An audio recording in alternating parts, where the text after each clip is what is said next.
একেটা সাধু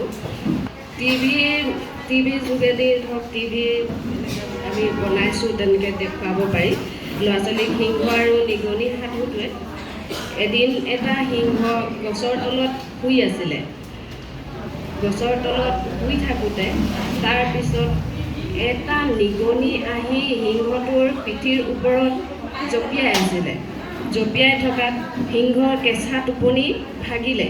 কেঁচা টোপনি ভঙাত সিংহৰ বহুত খং উঠিলে। বহুত খং উঠি সিংহটোৱে নিগনিটোক থাপ মাৰি ধৰিলে। হেৰ' দুষ্ট নিগনি, তই মোৰ কেঁচা টোপনি কিয় ভাঙিলি? তেতিয়া নিগনিটোৱে ক'লে, নহয়, মই কেঁচা টোপনি ভাঙিলোঁ, মোক ক্ষমা কৰিব, মই কেতিয়াবা আপোনাক সহায় কৰিম। তেনেতে এদিন সিংহ হাবিত ঘূৰি ফুৰোঁতে এটা চিকাৰীয়ে জাল পাতোঁতে সেই জালত সিংহটো পৰিল।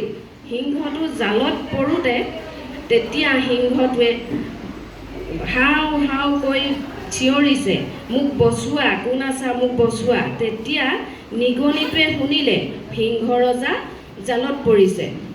তেতিয়া নিগনিটোৱে সেই সিংহটোৰ পিঠিত উঠি জালখন লাহে লাহেকৈ কুটিবলৈ ধৰিলে। কুটি দিয়াত সিংহটো মুকলি হৈ পৰিল। সিংহটো বহুত আনন্দ পালে। তেতিয়া নিগনিটো মৰমেৰে আঁকোৱালি ল'লে। তেতিয়া নিগনিটোৱে কৈছে, সৰুৱেও ডাঙৰক কেতিয়াবা সহায় কৰে, কোনো জীৱক হত্যা নকৰিবা ভাই। তেতিয়া কৈছে সৰুৱেও ডাঙৰক সহায় যে কৰিব পাৰে সেই কথাটো কৈছে। ভাল হৈছে।